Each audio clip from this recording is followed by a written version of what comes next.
waɗanda suke da al'adar munafurci ko shawara ka je watakila ba zai gaya ma gaskiya ba, wannan munafurci ne. To ka nemi shawarar ma tukunna bai gaya ma gaskiya ba, ina kuma baka nemi shawara ba, sai dai ya koma gefe ya tsuguna ya ta zagin ka yana ɓata ka. Kuma wannan kusan ita ce al'adar mafiya yawan mu.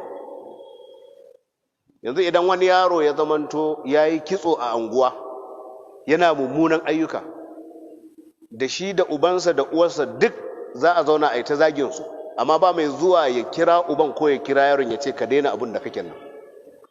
Ba daidai ba ne, kana jawo ma iyayenka zagi kuma kana jawo ma zuriyarka abun kunya.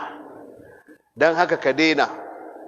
Ba kowa za ka samu zai je wannan ba, sai dai a zauna a wannan inuwar a ɓata yaron, a zauna a nan a ɓata.